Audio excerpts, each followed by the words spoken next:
Play ball. How you doing, baseball fans? Welcome to another edition of the Brushback with JP Ricciardi. I'm John Arezzi. We're back for another week featuring the insights of someone who's been a part of Major League front offices for the Oakland A's, New York Mets, San Francisco Giants, and of course he served as the longtime general manager for the Toronto Blue Jays. JP, how you doing? Welcome back for another week. Good, John. Good to see you. Excited about the way the season's shaping up. Yeah, we got lots to talk about today. This week on our Batter Up, you're going to bring on someone who's in a position that many fans may not be aware of, but is a key member of any team, the traveling secretary. Yeah, we have Mike Shaw on, a longtime traveling secretary. I actually hired him for his first job in Toronto, and he's done a great job in Toronto. He did a great job. He's in Atlanta right now, working with our old friend Alex Anthopoulos, two-time traveling secretary of the year. And I think he's going to, you know what we've always said we wanted to do on this show, John, is bring people behind the scenes. And I think he's going to explain to them, you know, how you move a team from city to city, from spring training to the season, before spring training. And Mike's done it, and he does it. He's like a duck. You know, he's paddling like hell underwater, but you don't see it up top. So I think he's going to be able to enlighten some fans as to what goes on behind the scenes. Excellent. We look forward to that, JP. But let's get into this week's Hot Takes. It's brought to you by Percy's Appliance Outlet, featuring brand name appliances at up to 80% off regular retail prices. They're Worcester's largest dealer of home appliances and electronics, serving Worcester for over 80 years. Check out all of this week's specials by going to Percy's.com or give them a call, 508-438-6800. Well, JP, hot take number one for today. We're going to kind of focus on the Major League Baseball trading deadline. It's now less than a month away. I wanted to kind of tear the curtain down a little bit with you, as you've been in the front office in the GM seat as part of the decision-making process at this time of year for many teams over the course of your career. Talk to us about this time of year in the Major League front office when decisions have to be made to buy, sell, or stand pat. Well, I think it's still a little early, to be honest with you, because the trading deadline's the end of the month. But it's never too early to be prepared. I always like to be aggressive, and I would start laying down some groundwork early, calling teams. What do you think you want to do? This is what we'd like to do. We're in the market for this. You're in the market for that. Trying to get some feelers. And this time of year, a lot of teams, they'll throw anything out there. Like, would you move so-and-so? You know, because they're pretty bold right now. They're going to ask you for your best players or your best prospects. And you might even do the same thing. I always try to work from a situation of reality. Like, I'm not trying to play like craziness here. I'm trying to figure out, this is who I want to move, and this is what I need. Would you move this guy because he's a fit for us? And some teams come back and say, well, would you give us this, this, and this? And you're like, what are you, crazy? You know, I can't give you all those players. So you are starting to lay the groundwork. I think the difficult thing today is, John, there's so many teams that are involved, are a part of being in the playoff hunt. Some of them aren't really good teams, but they're in the playoff hunt, so they have to play out the role. And I think they're going to wait until the last possible minute, which is the last week, up to the last few days, to figure out, hey, are we really in this, or aren't we really, or are we out of it? So teams like maybe the Diamondbacks or the Giants are, you know, that are a couple of games under 500. The Red Sox, who are like 4 or 5 games over 500. It's going to be, I think they're going to play this right till the end. I think the teams that'll be aggressive are, I think Anaheim will be aggressive to trade because Perry Manassian is an aggressive trader. I think Alex Anthopoulos is aggressive. He'll try to do something early. So I think the Orioles will do something too because they've identified what their needs are. I think it comes down to the individual. I think it comes down to how they go about their operation. But I think at this point, people are at least kicking tires. Yeah, and in your process, do you are talking to scouts, or is your team sending scouts to various stadiums to take a look at players you might be interested in, or is all that groundwork already been laid? Honestly, John, That's a thing of the past. That doesn't happen anymore. Wow. It used to be, maybe there's might be one or two teams out there that still does that. Excuse me, but now most most organizations know who the prospects are everywhere else. Uh, they're not going out and specifically targeting them right now. They're doing a lot of video scouting. They're doing a lot of statistical analytical breakdowns. So the days of being sent out and going to see guys, I think that's a thing of the past. But teams do have scouts out there seeing players play and sending reports in, and they're reviewing those reports. But I think the day of, hey, we got a deal going with the Reds, and these are their three best prospects. Let's get our scouts out there to see them. I think those days are over. Yes, because of this era and this world now that we all live in of analytics, you have all that information at your disposal by just kind of pulling up different stats on a player that you may have interest in. But I was really fascinated, like, all right, we're less than a month away. And that phone is ringing, but not really as intensely as it might be ringing a couple weeks from now. And then it really starts to get chaotic, I guess. And I'd like to talk to you about some of the more chaotic trade deadlines that you were part of as an executive. Oh boy, there's been a lot of them. I remember now. You have to remember this is before cell phones, so we have a trade going with Kansas City for was it Kansas? Yeah, it was Kansas City for Johnny Damon. And at the time, I had already done all the advanced scouting on the guys that were involved with the trade, but I was covering the Cape Cod League for next year's draft. So I was doing kind of a bunch of different roles. So Billy Bean says to me, check with me every 15 minutes. I said, well, Billy, I'm driving down the Cape to go see this game. He goes, well, I don't care. Just stop and call me. So where I was going down the Cape was an hour and a half ride from my house. It took me 4 hours to get to the Cape because I had to stop every 15 minutes and find a payphone to call Billy and say, anything happened? No, nothing happened. Check with us in 15 minutes. I drive 15 minutes. I find a payphone. I pull over. I said, anything? He goes, well, they want to do this. They want to do that. Would you do that? I said, no, I wouldn't do that. I'd ask for this, ask for that. Check with me in and that's the whole ride down the Cape.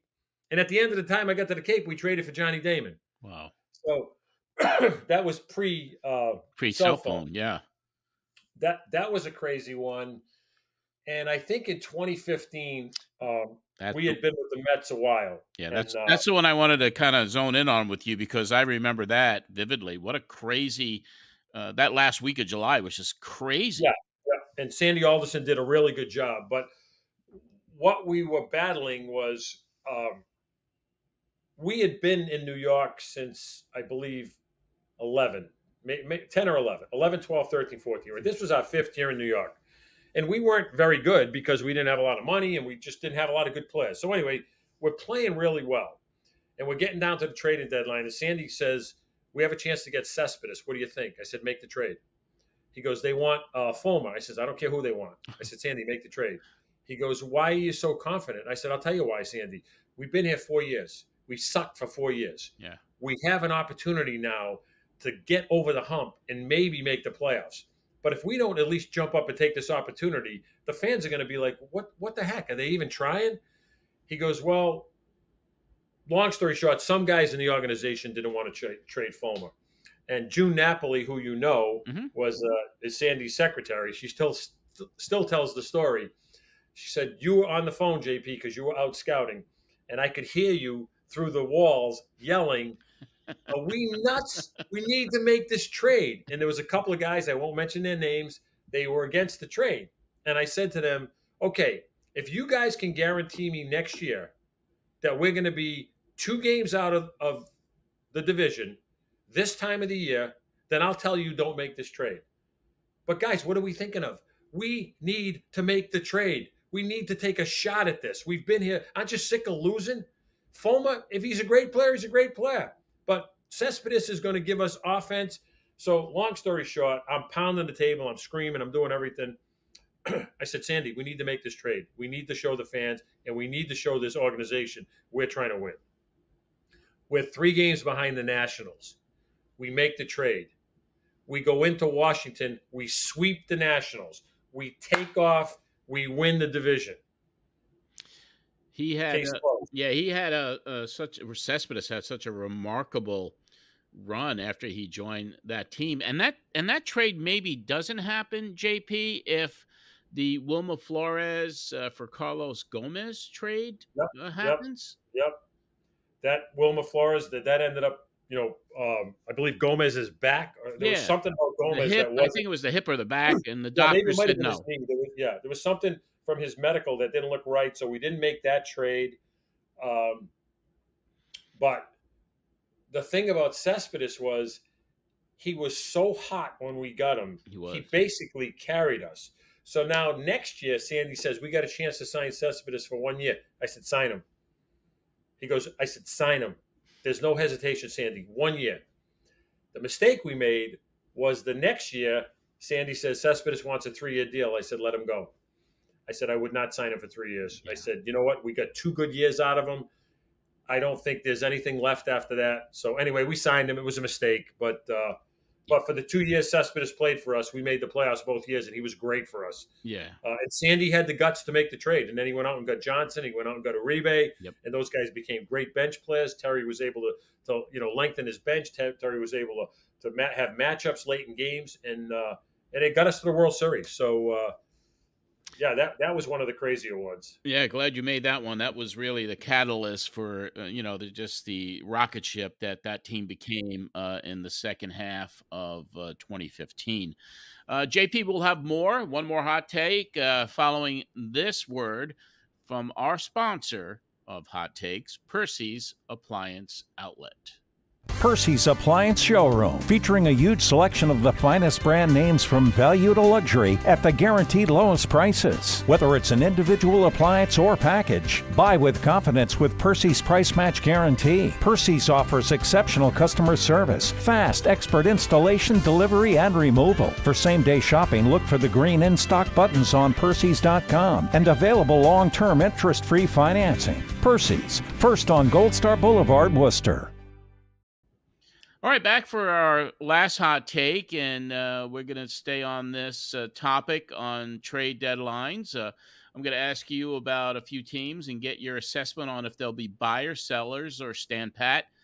The first one, I want to touch upon your former team, the Toronto Blue Jays, not having a good year. Everyone expected this year they could turn it around.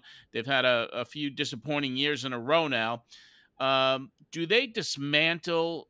Is it time to dismantle this team and sell, or do they stand pat at this point? I think if they stand pat, it's a major mistake. I think at this point they need to sell as fast as possible and be as aggressive as possible and turn the page. I know everybody says, well, the second half. The problem is they have to overcome 2 hot teams, the Yankees and the Orioles, who they're not going to catch. Red Sox are playing better. They're a long shot for the wild card. I think, the story's right in front of you.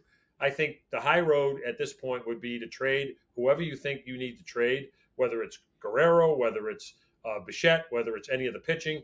But you need to turn these assets you have into pluses at this point, because I think you're just going to salvage going into next year by being able to do that.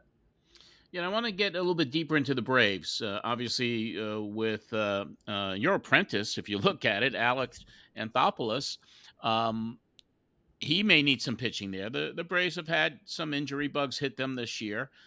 So they're still entrenched in wild card, but they're not leading the division anymore. Does a team like the Braves maybe take a look at Toronto and say, Chris Bassett is there, Kevin Gausman is there, who Alex obviously knows very well, and others. Do you think the Braves go out and try to strengthen that team, get another frontline starter for Atlanta? Well, one of the things I always love about Alex is he's aggressive, and I don't think he will sit back. He's not going to make a foolish trade, but I'd be very surprised if the Braves don't do something, because they're smart enough to realize that they have a good club and they could win the whole thing if they get in. So Alex, I believe, will definitely be aggressive, and he will definitely try to do something. Awesome. Any other team, JP, you want to bring up that's front of mind for you? I think the Yankees will do something. I think the Dodgers will do something. The book is out to see if the Red Sox will do something, which I think they should, because they're playing really, really well.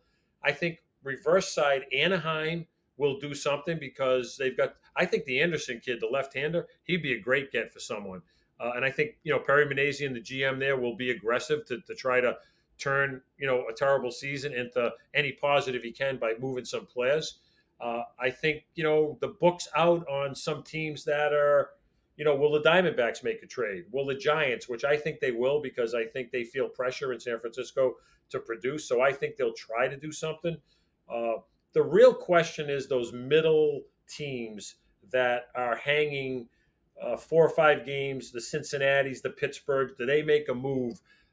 I am not so sure about them, but I would not be surprised to see the Braves, the Dodgers, the Yankees, the Orioles.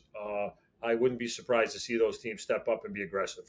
Yeah, especially with the wild card situation as it is, there is starting to get a little bit of distance with some of those teams that are in the hunt for that third spot.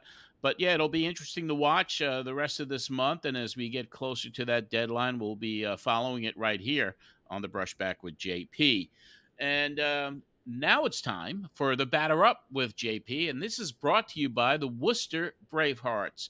And if you're looking for affordable family fun, you've come to the right place. Check out the 4-time Futures Collegiate Baseball League champion Bravehearts.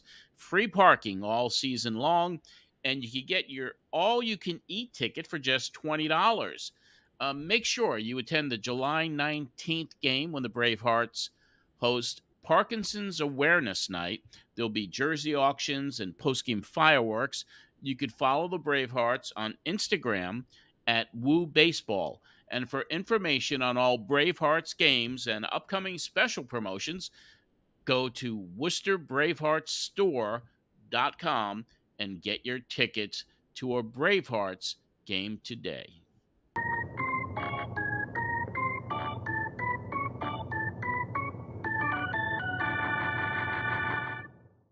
On this week's Batter Up, our guest is the 2-time traveling Secretary of the Year in Major League Baseball and is currently sharing that role with another person for the Atlanta Braves organization. And we're very excited to welcome to Batter Up Mike Shaw. Mike, welcome to Batter Up with JP.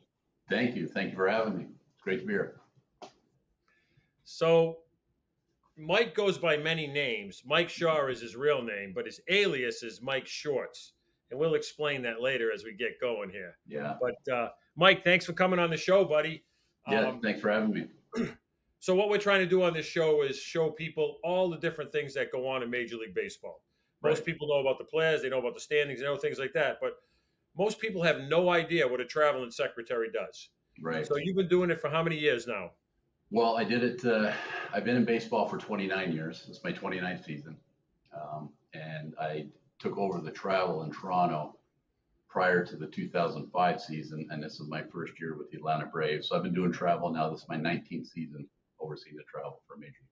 So 19 years. When people hear that, they probably say, wow, that's a long career, but they have no idea what you do. But before we get into that, what people don't know about Mike is Mike actually played baseball. So he's one of the guys who works in a front office that has a baseball background. He understands the game. He used to sit in our box during the games in Toronto, and he was great because he understood when I'd get mad about something, he knew what I was talking about. Yeah. But and he did get mad a few times. A few times. We let it go. But, Mike, why don't you tell the people that are listening why you fell in love with baseball, why you like baseball? Yeah, I grew up in Montreal. I was obviously a huge hockey fan, and then I started following the Expos in the late '70s. I think, and '79 was really the first year I became a huge Expo fan, and I was like 11 years old, and I just couldn't get enough of it. And I love baseball stats. I was totally into baseball stats, and I played a lot of amateur ball in that. I wasn't. I thought I was better than I was, but I played all the way through the junior ranks in Montreal and that. But I just fell in love, with baseball in the late '70s, early '80s. I'd go to I don't know how many games a year I went to 2 games at Jerry Park in Montreal. Wow. Yeah, my dad took me, and then the Expos moved to the Olympic Stadium in 1977, and then they started going to games. I'd go to 20 to 30 games a year, go sit in the bleachers with my buddies.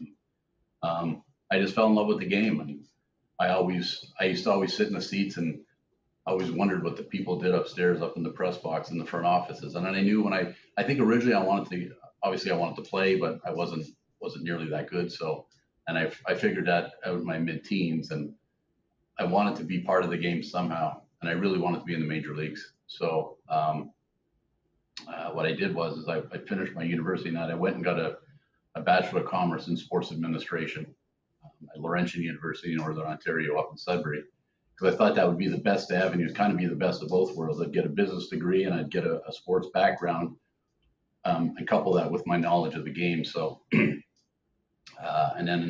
I started working after I graduated in 1995. I started working for the Blue Jays in 1996. I was fortunate enough to get in. I started in the ticket office. And a lot of people just want to get their foot in the door, and that's really all I wanted to do. And once I got in there, I started talking to different people up in baseball operations and public relations. And after I worked a year in the ticket office, I got into the PR department, working for Howie Starkman, and I worked in PR through the 2004 season, and then you brought me on as the travel secretary in 2005. So it's just a general love for the game. I understand it. I enjoy being around the people, talking shop, so to speak. I just love it. I can't get enough of it. My son's the same way. My son Christopher, he's now a baseball junkie, and my daughter not as much, but she enjoys the game. But it's something I really enjoy, and it's a great game. It really is. I think originally I wanted to get into coaching. I think that was my first thing, but the opportunities presented itself in the front office role, and I've made a lifelong career out of it. And I just recently got my 25-year gold card from Major League Baseball. Oh, Yeah, to me it was a big deal. So that's always like I kind of like made it when I get that 25-year gold card. Like I've put my time in. Yeah, it's something that you have to put your time in to get. It's not something you can't buy it, or you have to be there for 25 years. So I just 25 years full time. So yeah, it's been a great career. There are some sacrifices along the way, but it's a great career. And you've been great at your job. I mean, I've been with a lot of teams, but Mike was the best. He just gets it. So what I wanted to talk about today, Mike, is your job really starts in the winter. Yep. So explain to everybody what your responsibilities are in the winter, leading up to going into spring training. Yeah, actually, my job now starts a little earlier than that, because we're already preparing for 2025. We're starting to reach out to hotels and just get things lined up for next year. But most of the job during the season is like double and triple checking everything that's been done in the previous end of summer, fall, and winter. So basically, it's an off season. But most of my time is spent getting ready for spring training in November and December. Spring training is obviously a huge production. You got to move a lot of people around, get them into Florida.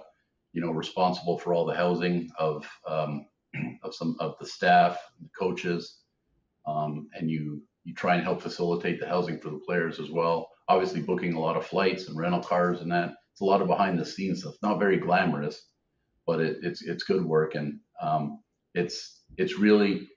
you're really kind of laying the groundwork. For the spring. You work with the general manager. You work with the assistant GMs. You work with the player development. You work with the manager, the coaches. You really touch everyone in the organization in getting ready for spring training. And so explain to everybody how you line up the hotels in, say, November and December. What your process is to get the hotels booked. For the regular season? Right. Yeah. So what we usually do is, in most cities, there's usually 2 or 3 hotels that teams stay at. It's not like everyone goes out and finds their hotel. There's what we call baseball hotels that are baseball friendly. And most of, obviously they're high end hotels. And they have to be approved by the Players Association, right? Yeah. Yeah. Most hotels are 4 or 5 stars. You send a list of all your hotels to the league and the Player Association beginning of December, and the player rep on your team. And what you do is, once you get the schedule, you start sending out the dates to all the respective hotels. all the dates obviously are tentative, and then they send you back an agreement. And then you just line up the hotels for the balance of the season, based on your travel schedule. Right. It's funny, when I was looking at some agreements from like 2005 and 2006, and I used to book 50 to 55 rooms. Now, with the size of the travel parties, I'm usually booking close to 80 rooms for each series on the road. So you try and build in a buffer there for roster moves, for players that may have some family coming on the road, or additional rooms, for like connecting rooms and that for their wives and kids and that. And you also have to look at when you're going into a city. So, for example, if you're going into Miami on the weekend and you have an off day in Miami and you're staying in a hotel that, obviously a nice hotel, you may have a lot more heavier room requests than if you're traveling to, a less popular city in the middle of the week in August. So that affects how many rooms and that you block. But all the hotels are usually done. I usually have most of my agreements in place by the end of, depending on, if I'm in the playoffs or not, but usually by the end or mid to end of November for the following year. Now, have you ever run into a situation where something happens during the season where the hotel is like, I don't know if this is going to work out? Yeah. In some cities, what I usually do, as soon as I get the schedule, the heavier cities, the New Yorks, the Chicagos, the Los Angeles, now Toronto, you reach out to those cities first, because you know that they're busy. They're busy in the summer times, and there's a lot of huge conventions. And with the hotel industry, they know 2 to 3 years out how busy they're going to be. It's not a 1-year thing. So usually, as soon as I get as soon as I get the schedule, I reach out to the bigger cities that I know potentially could be selling out a year ahead or 2 or 3 years ahead of time, and I'll try and get those dates locked up ASAP. And that's really what you want to do, because you want to stay in the best hotels. One thing you don't want to do is be switching hotels in a city every year, especially if it's a nice hotel. And the danger of switching every year is there's always the playoff factor. You want to make sure those hotels have you covered for if you get to the playoffs. So that's why we talk about baseball-friendly hotels. Baseball-friendly hotels they really understand the industry, and they understand the team's needs. So you want to make sure you're going to a hotel that they have your back if you get to the postseason, and that's part of the equation. Sometimes, in certain cities there are nicer hotels to stay at, within your budgets, but come playoff time, you're scrambling a little bit, because you want to make sure they have your back. And that actually happened to me in 2015. We'd made a switch in Kansas City, and Blue Jays hadn't been to the playoffs for 22 years, and I had made a switch, and I had a clause in the hotel agreement stating that the hotel would make best efforts to accommodate the team. And so we went to another hotel. Sure enough, we get to the playoffs, and the hotel says, "Sorry, we don't have the rooms available for you." So I had to kind of go crawling back to the hotel that we used to stay at, and they took great care of us. We were booking up to 150 rooms, I think, for the postseason. And then, but then I agreed to sign like a multi-year deal with them for helping us out. So those are things you got to consider. There's a lot of consideration going into choosing a hotel. How many suites do you have to get on the road? It depends. It depends on the team, but usually I block up to around 10 suites just so we have them. We don't always use them all, but we make sure we have them in case we get requests from players. And again, sometimes players want to bring their families in that, and they want a bigger room. What a lot of players do is they'll request a suite with an adjoining room for themselves and their wives, and their kids can will jump in the adjoining room. So, but usually I block around 10 for every city. So now explain to everybody how you get everybody to spring training. So spring training, I'll reach out probably beginning of December, after the winter meetings are done. The way the agreement reads is you're really not allowed to ask players to report prior to a certain date of the regular season. I think it's 43 days pitchers and catchers report prior to the start of the regular season. So we'll send out information to all the players, coaches, staff. Most players, to be honest, they book their own travel and their own accommodations. And with staff, I'm more involved in booking, reservations and flights and that for all the staff. But most of the players take care of themselves, and we'll reimburse them for any travel or anything like that they have. But the team's required to offer hotel. Correct. Yeah. Well, Right. so depending on the situation, most teams have like a team hotel that if the player wants, you put them up at that hotel. And then, but most, very, very few players, I think back in the day they did, but over the last few years, more and more players just with Airbnb and online rentals, whether it be VRBO or whatever, they'll find their own accommodations.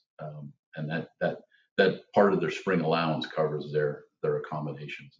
Right. So explain to the listeners what their spring allowance is. So the spring allowance, it's broken down really into two parts.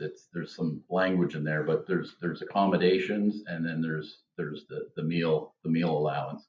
So and it's all set out in the collective bargaining agreement. So right. between Everybody gets baseball, the same thing in spring training. Yeah, everyone in big league camp gets basically the same thing, and they get an allowance for housing, and then they get allowance for meals. If they choose not to stay in, or if they don't get their own place and they choose to stay in a team hotel, then the team would cover them for the hotel, and they'd get their meal allowance. So, and the same with the travel, they get a travel allowance to spring training. Right. Whether we book them a flight, or if they end up deciding that they want to drive in that, then we reimburse them for their travel to spring training. Again, most of the players, when it comes to travel as well, to get to spring training, they'll take care of their own travel, and we reimburse it, because a lot of them are flying with their families and that, or driving with their families. So just easier for them to do it that way. So just for the baseball fan out there, everybody in spring training is treated equally. Everybody gets the same amount of what they used to call Murphy money. Yeah. And everybody gets their travel is reimbursed. It doesn't matter if you're the highest paid guy or if you're a first time roster guy. If you're a non-roster guy, everybody gets treated the same way in spring training. In spring training in major league camp, it's a little different. If you're not in the major league camp, if you're in the minor league side, it's a little different. But major league camp, yeah, everyone's pretty much treated the same. So explain to the listeners, if you bring a guy over from minor league camp to play in a big league game, how he gets reimbursed for that day, which is why some of the young kids love to get called up, even if they pinch run in the bottom of the ninth with 2 outs. Right. So right. Tell them how you pay them. Yeah. So what happens is they get, when they're in minor league camp, they get their meal allowance. But then, as per the CBA, when they get called up to a game, but it has to be to a game, like paid attendance, they would get the difference in their allowance between the major league allowance and the minor league meal allowance. So they would get that amount for just that one day. They would get that difference. And minor league allowance is what now? They break it down. The meal allowance. Now you remember the teams. I don't have the exact figure on the minor league side. I think it's somewhere in the $25 a day range. But they're paid. They get their meals during the day at the complex, and then they get a meal allowance for their dinner on their own. So whatever. So think about a kid who gets called up just to be a backup, right? He gets on the bus. He takes the trip. He maybe gets an at-bat in the bottom of the ninth. He pinch runs in the bottom of the ninth. Yeah, whether he plays or not, even if he doesn't play. If he just goes on the road and he's there as a backup, he'll get the difference between the major league meal allowance and the minor league meal allowance. And the difference is? It's around, off the top of my head, it's around $80 or somewhere. Yeah, so they end up making almost $50 more. Yeah. So they, the young kids, they love coming over, and then they get to eat in the big league clubhouse. Right. So that's always interesting. So now, explain how once the roster's set and you're going north. Explain that process. Well, usually, I'll have an idea in the last few days of camp who's going to be going north, and there's some guidelines in the collective bargaining agreement what we're responsible for. So, for example, if the player is making the team for the first time, if he was a non-roster invite to spring camp, no matter how long he's been in the big leagues, if he was a non-roster guy that his contract gets selected to the major league roster, we'd be responsible to put them up in Atlanta for the first 7 nights or for the first homestand. So, but yeah, I have a pretty good idea of who's coming north. depending whether we're coming from Atlanta or going on the road. And then we we prepare what's called a manifest, and we get all the buses and everything lined up for those days. Like for example, this year in Atlanta, in Northport, we were playing the Red Sox on getaway day, so the team was going to fly out of Fort Myers.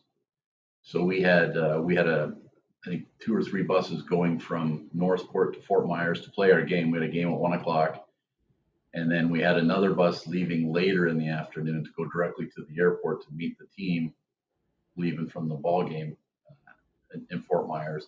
And then we had another bus taking some of the minor league players that you were referring to that weren't coming with the team, have to bring them back from Fort Myers back to Port Charlotte.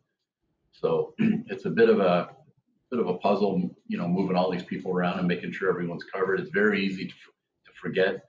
I got to get this group of people from point A to point B when you're just focusing on the major league team. So you really got to sit down and strategize and think things out. And then there's obviously all the equipment and the luggage that has to go as well. So sometimes there's 2 or 3 trucks involved in getting all the luggage and the equipment to the plane. And then you got the equipment that's being picked up at the game, bringing back to Northport. So there's that part of it that's logistically, there's some challenges there, but for the most part, it always goes off, pretty smoothly. So. And you coordinate with the clubhouse guys as well. Yeah, I'll coordinate with the clubhouse guys, with the equipment manager. My gentleman that I work with, Jonathan, he'll help me with that kind of stuff. So it's really, and everyone really understands what's going on, and a lot of times the equipment guys, the clubhouse guys are a huge part of making all this work, because they're really good at making sure things are in the right place, and informing players of make sure your bag is here. They got to pack up all the bags and all the equipment. They're an integral part of moving a major league team around. For myself, for being in the game so long, I'm still amazed at how smooth that operation goes. Describing it, people are probably like, oh my God, but yeah, you see it. It's such a well-oiled machine from the time the last out is made to getting the players, the gear they just played in, from getting that clean, from getting it stacked up, to getting all their bags packed, to getting them on the truck. Yeah, the logistics are just, but it's always done so smoothly. It's a credit to the guys who do it. Yeah, and we use an application where there's a built-in itinerary, so the players and staff and coaches, they all know exactly where they're supposed to be. And I'll be honest, since I've been doing this, I'm amazed. The players, once they're there and once they know what to do, the players are not, they follow suit. Everyone just like you said, it's like a well-oiled machine. It doesn't always feel like a well-oiled machine behind the scenes, because sometimes you're mixing and matching and fixing errors, or catching things that you didn't. But it's the players, coaches, staff. Once they know the routine, they make it work. Well, it's the baseball cycle. Right. It's just they understand. It's what if you brought someone from the outside in, their jaw would drop. But for all of us that have been in it so long, you just kind of go with the flow. You're like little lemons. You get led to the bus, from the bus to the plane, from the plane to the next bus, to the bus to the hotel. Yeah, so exactly. Explain how the players, how the clubhouse dues. Now, it used to be players paid a clubhouse due to the clubhouse attendant, but now the team takes care of that. Yeah, the team, there's no dues anymore.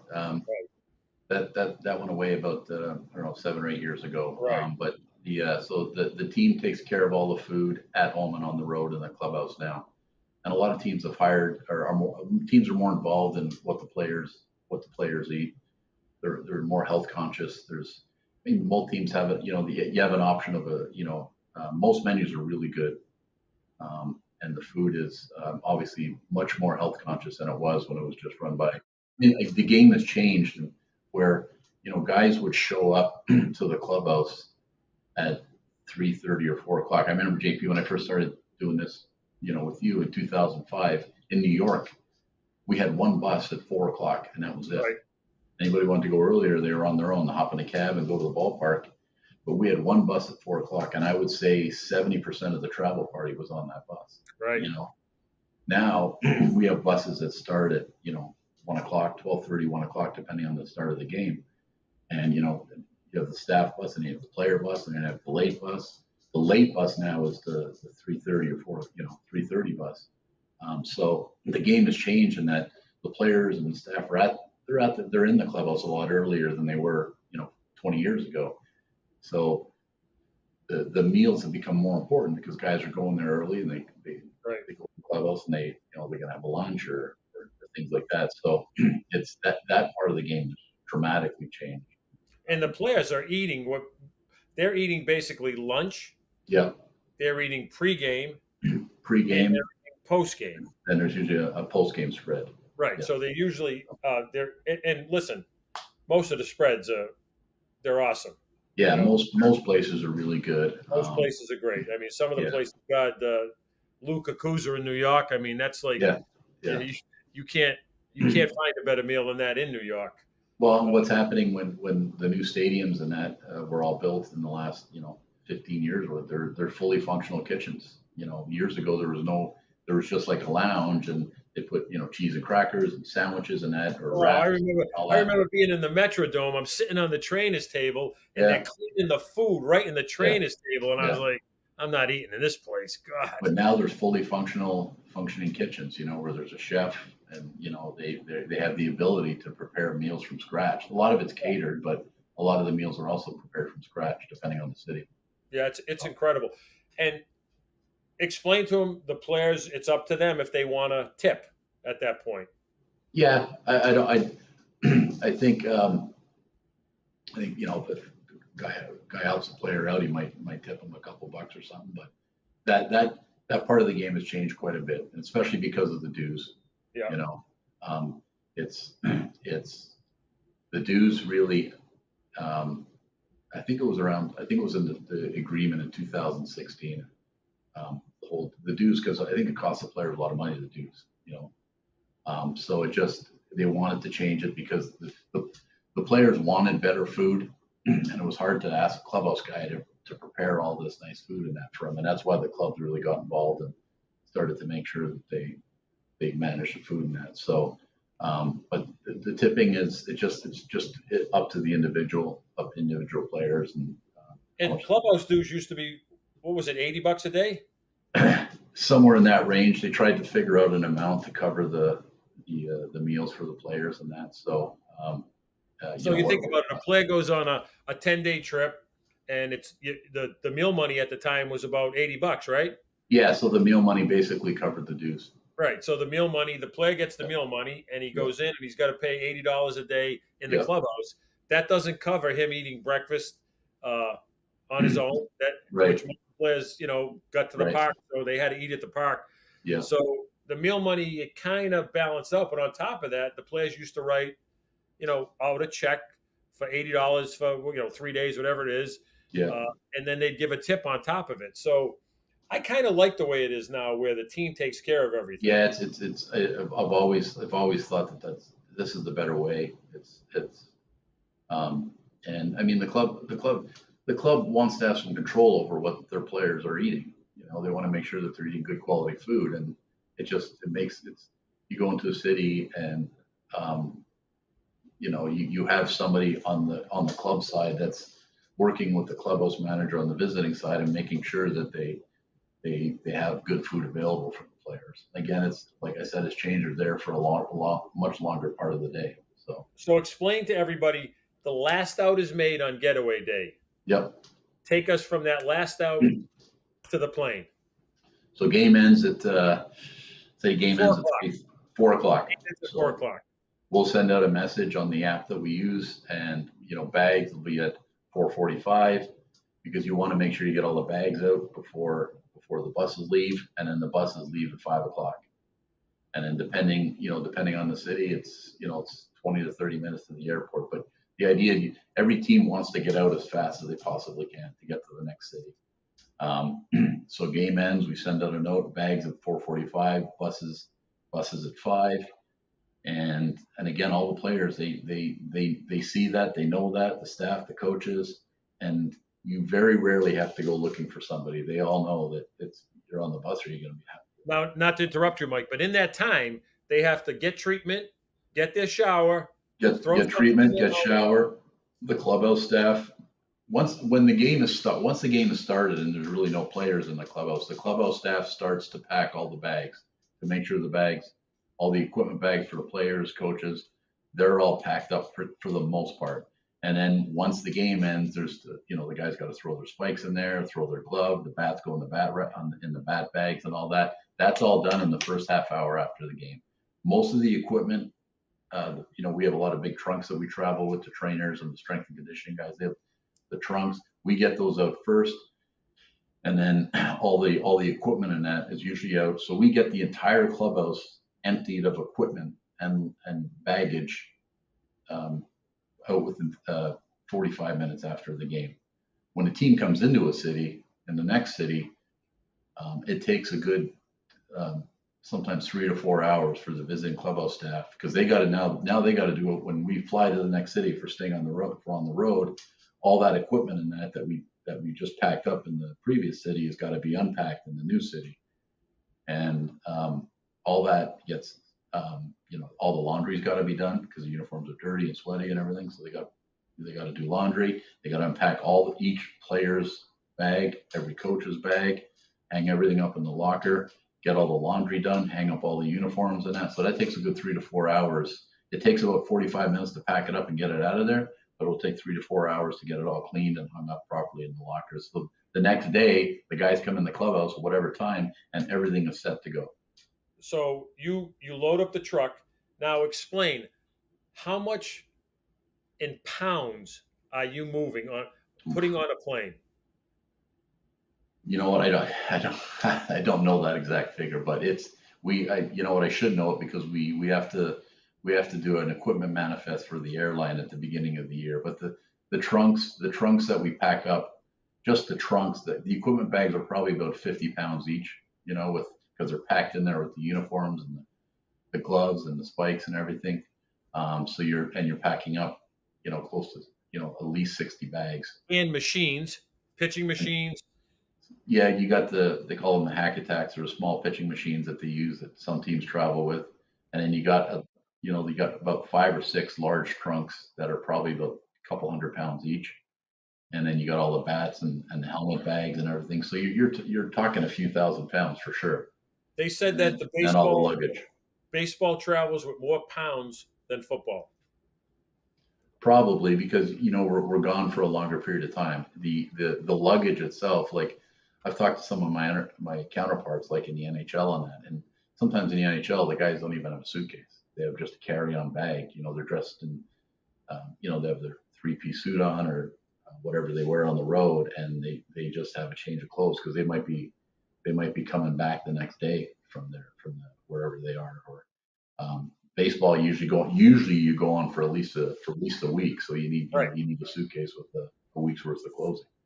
So just for an example, you leave Atlanta, your game's ends at 4, you got a 4:45 bag, 5 o'clock bus, everybody's on the bus goes to the airport. Say you're going to New York. Mm-hmm. On the plane, do you order the food? Well, we have a nutritionist. I see the food, but we have a nutritionist that order. We have a post-game spread in the clubhouse, and then we also have a meal on the plane, and that's all ordered from one of our. We have a nutritionist that so once you're on the plane, everybody's got their seat assignment. Everyone's got a seat assignment. We got to go through security and everything to get on the plane. We get screened and everything, just like a little different. We do it through an FBO, but we get screened, get on the plane, taxi out, take off, and then usually once we're up at the cruising altitude, then they start to. They have some. They give out some snacks and that before we take off, but once we're up in the air, they have options. We usually have 2 or 3 options for meals. And you do all the coordinating with the pilots. I'll coordinate with the airline. We'll send out, prior to the season starting, we'll send out like a schedule with estimated departure times. For the most, we kind of use a standard where, departure times are 5 hours after start of game. So we have a 1 o'clock game, estimated departure time 6 o'clock. We've had some issues there sometimes in that our games are any quicker than they used to, because of the pitching clock. So Right. sometimes, there's, we're leaving a little bit earlier. So, but for the most part, it's the standards about 5 hours. We schedule it about 5 hours after the start of game. And you pick the airline, right? You pick who the carrier is. Oh, you have a say in who the carrier is. Well, I would coming here to Atlanta, we fly with Delta, which makes all the sense in the world. Yeah. When I was with Toronto, we used Air Canada for the they still fly with Air Canada. So both airlines that I've traveled with, being Air Canada before and Delta, they really do a good job. They understand the needs of the team. They're very flexible with their schedules, because there's changes to the schedules based on game times or rainouts or delays or whatever. So the airlines that travel most of the teams, they really have a good feel for the needs and wants of the team. And so now, like you said, you get to the city, and the clubhouse guys go with all the equipment. They go to, say, Citi Field. You go to Citi Field? No. So what I think they used to do that. Now we'll send the clubhouse staffs are pretty heavy now. So we'll just send the truck. When we land, we have 2 trucks that'll meet us. One will take the luggage and one will take the equipment. Equipment will go off to the ballpark, and our clubhouse equipment guys will stay with the team.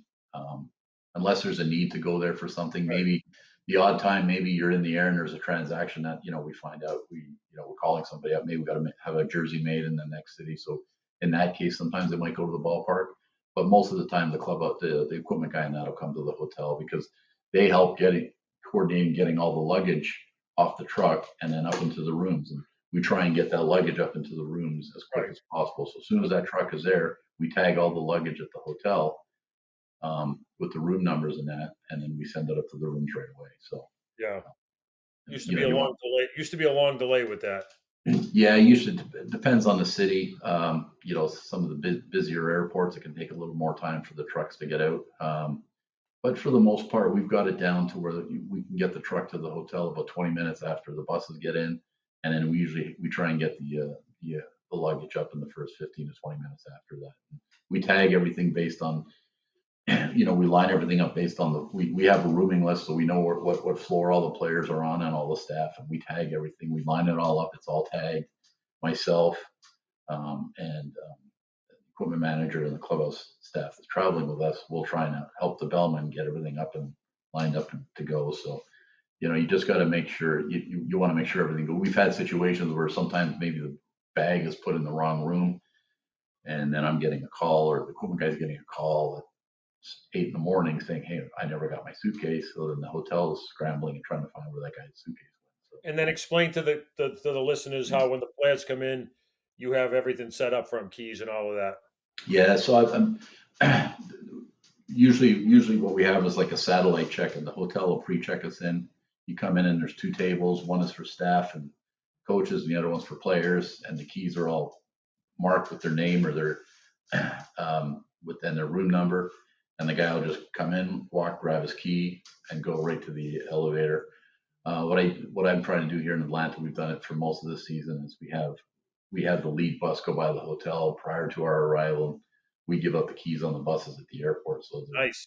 Guys always have the key. It's a nice little touch, I think, for the players. It's a veteran move right there. Yeah, so it makes sense, and then we get off the bus and the guys go right to the room. There's no bottleneck or cluster in the hotel lobby, and I think the guys appreciate it. It works well. So I got to share with everybody why Mikey's nickname is Mikey Shorts. Mickey Shorts. Mickey Shorts. It wouldn't be a good show if we didn't include a couple of these laughs. So yeah, as you can tell, Mike is great at what he does, and he's a dear friend of mine, and I love him to death. So we always tease the ones we love. So anyway, we're on the team flight one day, and I think it was a 10-day trip. We'll just make it a 10-day trip. So Mike's passing out the meal money, and he's coming through, and he's handing everybody the meal money, and he hands me my meal money, and I never ever counted my meal money, but for some reason, I'm sitting aside of Ron Sandelli, our security, and I said, I just opened it up, and it's supposed to be, say, $1,000, and it's $800. And I look at Ron, I said, "Hey, Mike, he shorted me." So Anyway, Mike goes through the whole plane. He comes back. I said, "Hey, Mike, I got to talk to you." He goes, "What?" I says, "A little light on the envelope." And he goes, "What do you mean?" I said, "You shorted me." He goes, "What do you mean?" I said, "It's supposed to be 1,000. You gave me 800." He goes, "What? No, no way." So from that day forward, he became Mickey Shorts. Yeah. And then JP's favorite line is, "Be careful when you shake Mike Shaw's hand. You might want to count your fingers."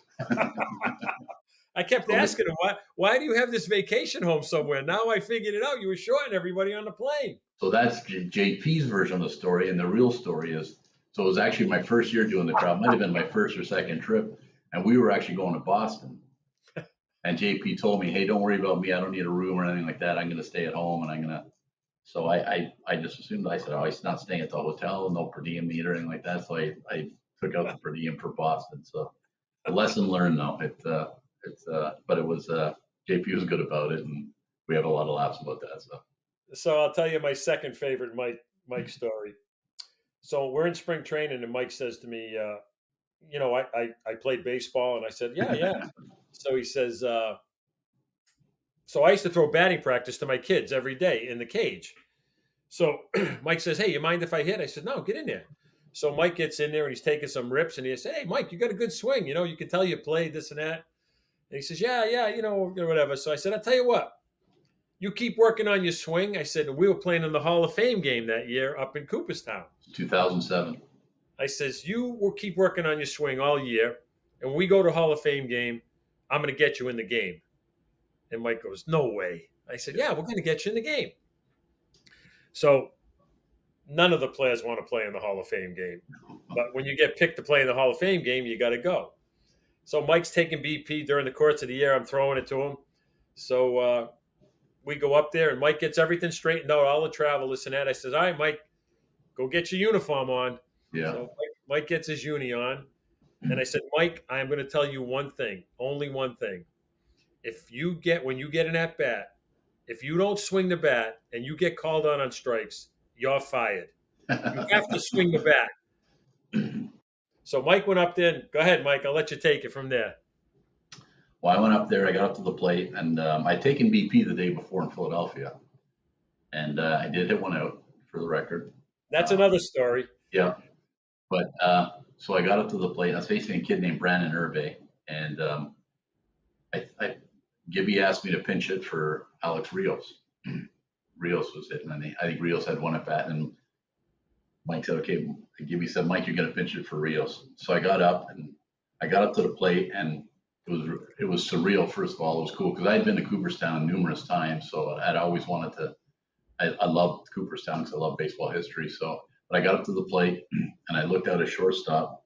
Miguel Tejada was there. I looked out at second base, and Brian Roberts was there. And I said, "There's something wrong with this picture." So anyway, I ended up seeing 5 pitches. I did strike out. So after I struck out, I went back to the dugout. And I asked Vernon Wells. I said, "How hard is that guy throwing?" I honestly, I felt like I could hit it, but when I looked at the tape after, I said, "No, I was way behind." But I asked Vernon. I said, "How hard is that guy throwing?" He said, "He's probably throwing about 94." So I felt pretty good that at least he was throwing really hard. And you swing the bat. You fouled and one I swung the bat. Yeah, I fouled one off. Yeah. And then I played 1 inning in left field. I didn't get any balls hit to me, but I got to left field, and Vernon was in center. And Vernon said, "Anything in the air, Mike, I don't care how close it is to center field, you got to catch it." So, but nothing. There was one ball hit to Johnny Mack at shortstop, and I thought it was going to come out my way, but he got it through the guy out at first. So, but yeah, I have the video of it. Ron Sandelli recorded it for me. He put it on a CD for me. So, and I think Ron coached first that day. Put Ron in uniform. Yeah. Our chief of security, coach first base. And the kicker to the story is, the day before, we're in Philadelphia. I said, "Mike, you got to take BP. You got to get ready for tomorrow because no one's taking BP." So we put Mike in uniform, and he's taking BP in Philadelphia, and I'm leaning against the dugout, and Mike's taking a pretty good BP, and he hits one out, and I hear this guy behind me go, "Who the hell is number 60?" He goes, "Who's that guy?" Yeah. Yeah. Again, that was pretty surreal because I went in the outfield after I took BP, and I was shagging fly balls. And at that point, with the visiting team, you're hitting second. So I think we had a 1 o'clock game. We hit till about 12:30, and the stadium was starting to fill up. And it was pretty cool. It's stuff that it's something that'll be in my memory forever, you know. And it was a great. We had a lot of fun. We had a lot of fun. Yeah, it was a great opportunity. So I really enjoyed it. And like I said, I got some pictures of it and I got some video of it. And it's funny. The next day I think we were playing. We played the Orioles, obviously, right? But the Orioles, I think the Orioles were an add-on because I think we originally were supposed to play the Mets, and then the Mets got picked for the Sunday night game of the week with ESPN, right. So they didn't want to have to play on Monday. So the Orioles substituted for the Mets, I think. And then we went from Cooperstown to Baltimore to play the Orioles in the regular season. Right. And the next day, we're up in the booth or up in the suite watching, and they're showing highlights of Brandon Irbe on the big screen striking guys out in the Hall of Fame game, and the one highlight they showed is him striking me out. So I'm up on the big board in Baltimore at Camden Yards, and I'm striking out on the screen. Oh, that's funny. That was pretty cool. Well, Mike, we really want to thank you. You've brought a lot of light to what goes through behind the scenes, you know, which we're trying to expose people to seeing. You know, there's a lot of moving parts in baseball that people aren't familiar with. But we appreciate your time. Good luck the rest of the way with the Braves. Tell all the guys I said hi, and we'll be catching up with you down the road. All right. Thanks, all the best, Mike. Good talking to you. Stay in touch. Yeah. All right. Enjoyed it. Great stories. What a demanding job. Very high pressure job, JP. I wouldn't want it. I can tell you that. I wouldn't want it. No, that's you got to be strong. You got to have resilience, and you have to be able to work 24 hours a day. And you hear a lot of complaints. So what Mike didn't tell you is there's a lot of complaints in that job, and you have to be very accommodating. And Mike's got the perfect temperament. Yeah, he seemed like he does. A very even keel type of guy. Thanks for bringing him on. That was a real good one. And JP, that's going to about wrap it up for this week's show. Another good one in the books. And I know that each and every week you always surprise us with somebody that's really a key player of an organization or a former player. That's what we love about this show. It's like giving people the opportunity to really hear from people that they might not on other shows or anywhere else when it comes to the game of baseball.